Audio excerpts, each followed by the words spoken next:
Good morning, everybody. This is Arwen Lewis, and you're listening to the Arwen Lewis Radio Show. My show is under the platform of The Jeremiah Show. And on the Arwen Lewis Show, I get to interview musical artists who are established and up and coming in the music business. Today, I have a very special guest, Graham Palmer. He is a composer, producer, multi-instrumentalist based out of the Santa Barbara area. And he's the owner of a recording studio in Buellton called Surprise Studio. He is part of a band called Kinotech, which is one of his solo projects, and then also Redacted Choir.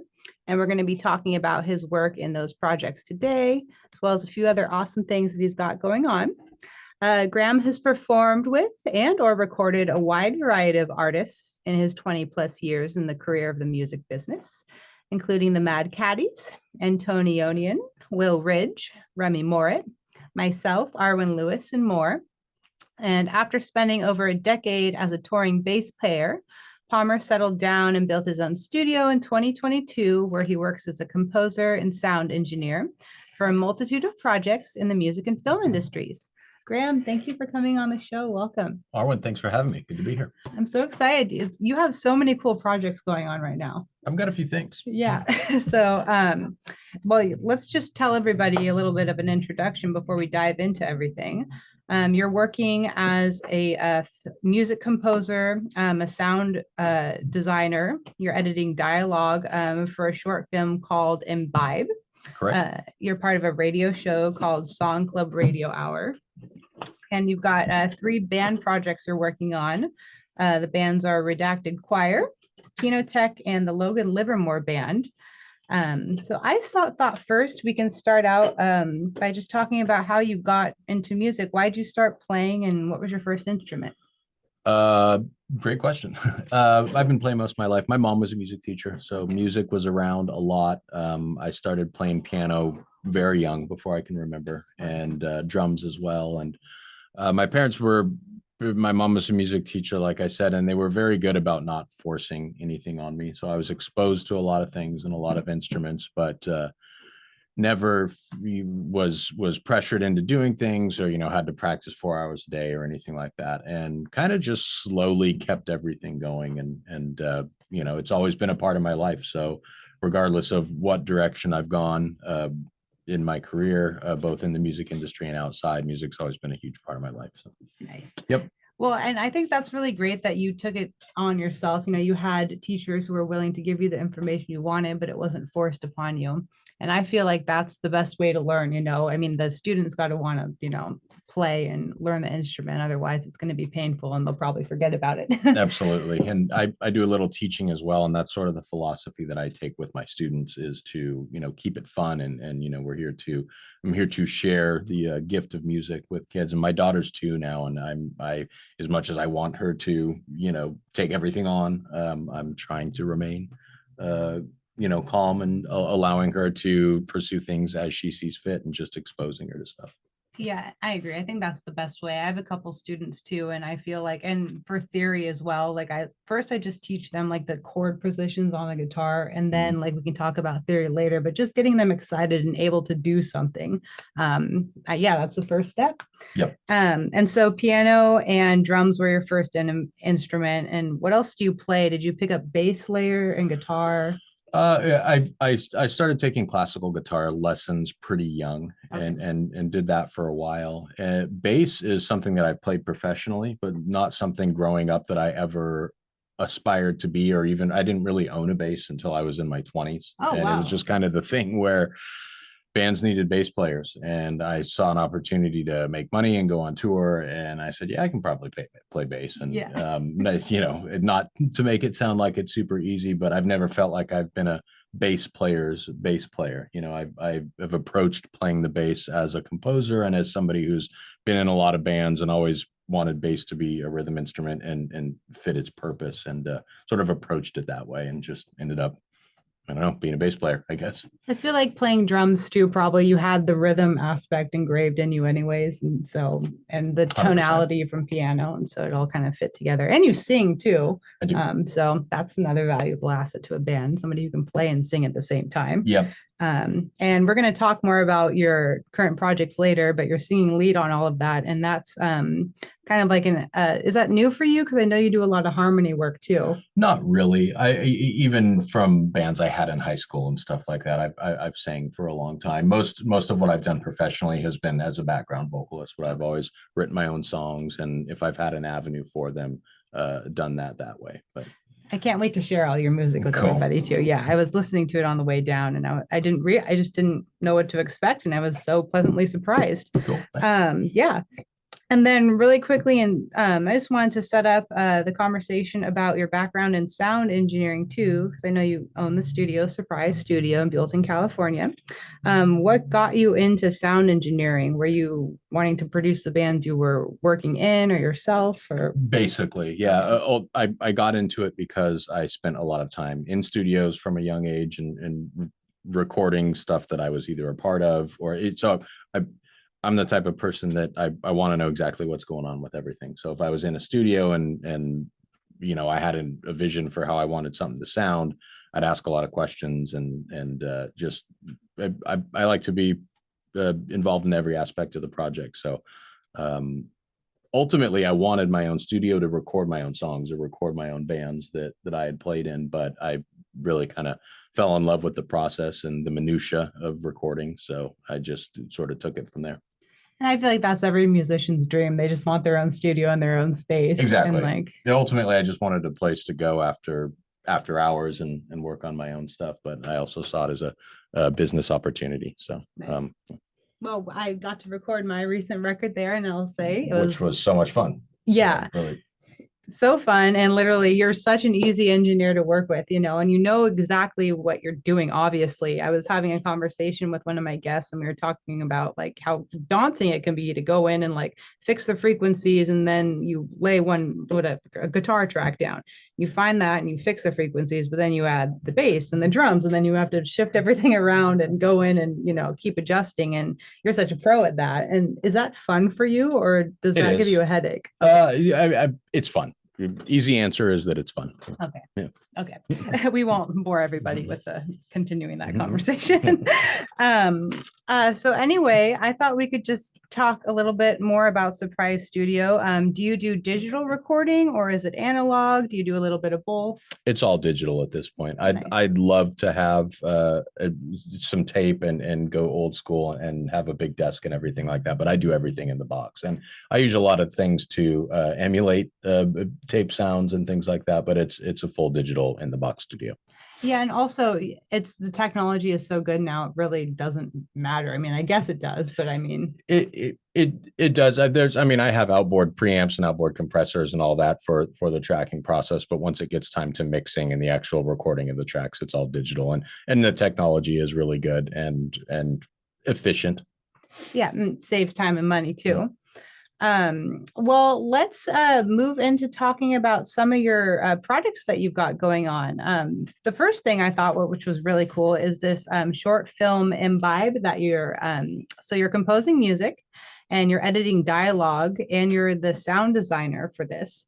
Well, first of all, what's the film about, and is it going to be released soon? It is. We're in post-production now, and it being submitted to festivals and all of that type of stuff. Nice. So it will be released soon. It's not quite done yet, but it's close. It's a short film. It's tough to explain, but it involves wine sales, I guess I'll say. But it's sort of a dark comedy that you don't really know which direction it's going to go. It's kind of an avant-garde little piece, but was super fun to work on. I had the feeling when I heard the intro and outro that you composed to it that there was going to be something dark and funny about this and the title. Yeah. Yep, exactly. And then so we're going to play both the intro and outro tracks that Graham produced today, probably when we take you out to break here and bring you back in. How did you get involved with it? Were your friends part of the production crew, or did you? I've known the director for a long time, and we'd worked on other projects in the past, and he sent the script to me and I liked it and wanted to work on it. And he originally hit me up he said, do you want to compose the music? And I said, yeah, absolutely, I can do that.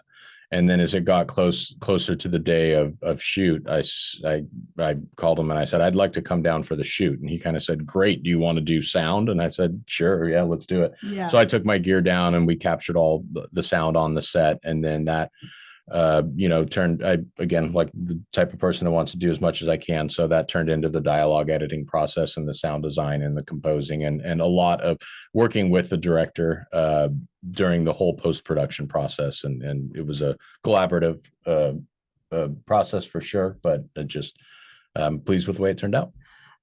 So for our listeners who aren't familiar with sound design on a set, what does sound design entail? So most of the sound design, so to speak, it was done in post-production, sound effects, Foley additions. So, you're trying to capture as much of the actual sound as you can on the set that day. And we did a pretty darn good job of that.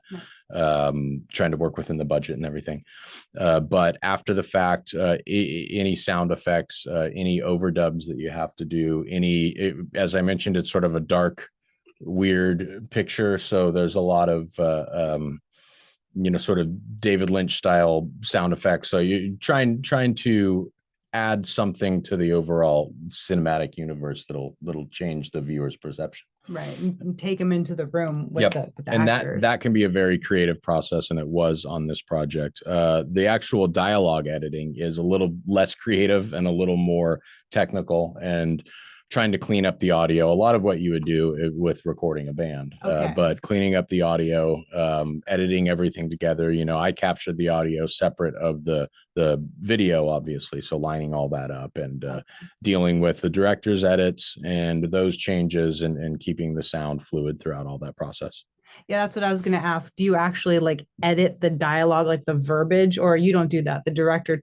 We did it together. We did it together. He edited the piece together. So, and then I had all the takes and everything labeled. So he sent me basically a take list of everything, and sometimes a take will cut from one to the other. So it's a matter of extracting that audio. And we used a couple of different microphones on the set. Sometimes one was better suited than the other for that particular portion of the movie. So it's a matter of pulling all that together and making it fluid again and making it sound like it's just all one thing and not like, wait, did the mic change there? And, all of that. So. Yeah. And I was like, oh, do you get to come up with, the actual verbiage though? Do the lines basically, do you get to change all of that? Or is that was more the director. Okay. Yeah, that was more the director. Well, I can't wait to see this and hear the music from it and share. Is there a whole soundtrack besides the intro and outro? There is. Okay. Those are the two main themes, and it's short, but the intro and outro are the two main themes. And then there's basically wall-to-wall music from start to finish. But as there's more heavy dialogue throughout the chunk of the film, the music is definitely pulled back a little bit. Okay. But with the beginning and the end being the most thematic. And then so you read the script, had the actors already acted everything out before you came up with the music, or did you come up with the music first? I talked to the director about what direction he wanted to take it, because when I read the script, I read it very comedically, it's like, oh wow, but talking to him, he wanted to make it dark, and I started to see that they had already rehearsed it, but I hadn't seen any of that before I wrote so I sent him basically 3 ideas for an intro theme, which would be the opening credits theme. And we both liked the same one. So we went with that. And then at that point, all of the actors did a rehearsal. I wasn't there for the rehearsal, but it was just filmed on an iPhone, and I saw the rehearsal and then sort of started piecing everything else together. And then a lot of it, I sort of had ideas on the day of the set, we filmed it in one day, which was pretty darn good. I mean, it's a short film, but it was a long day, but we filmed it all in one day, and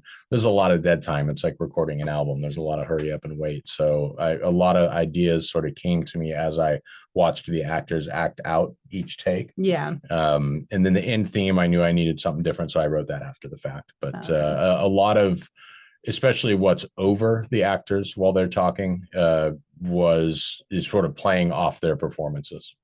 Yeah, and I was kind of having the same conversation with my guest last week, John D. Nicole. I know I've talked about him with you, and he wrote the songs for Dirty Dancing. Oh, cool. And they had the film already, or they had the script, but they hadn't found the song yet. And finally, I think they listened to like it was different. Your friend had you in mind. He knew that you were the part, and that was going to work out. But for them, they had been searching and searching for a song for the end of the movie, and then finally they heard Time of My Life, and then when the actors heard it, they were just about to go into production but filmed the last scene first, so they heard the song and then they were inspired for like the rest of the movie. So it's That's really awesome. Yeah. and it's really interesting how the soundtrack will do that, though. Like, I mean, it totally has an effect on the mood and, the way people perceive the film. And like you said in the beginning, when you first read the script, you're like, oh, this is going to be funny. I'll make some hilarious music for this. But then, like you get deeper into it and change the mood completely with the music. And so it's going to be a dark comedy, which we're really excited about. So anyway, we're going to share some of these tracks that we're discussing for the film Imbibe. This is Graham Palmer with me on my show today.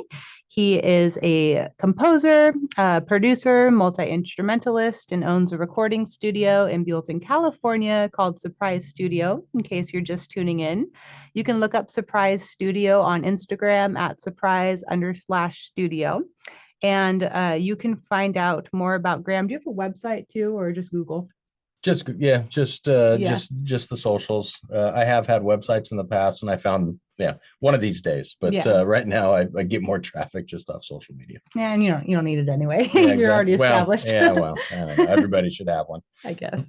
And so we're going to take you out to break with the intro song from the short film Imbibe that's just about to come out to the all of the festivals.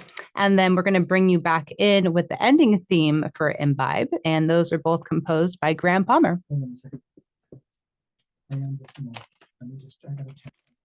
Okay.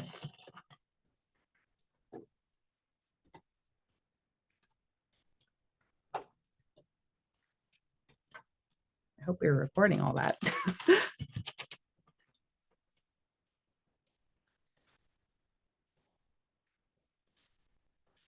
Broken Livermore, huh? You know him? Yeah. Yeah. I want you to start from the top of the ending where you're introducing the song. Okay. Okay, so start there. All Right. right. All the rest of. Everything's done. And I already Everything's did the spiel about Graham. That's right. Okay. So we're just doing this. The video's recording. 3, 2, 1.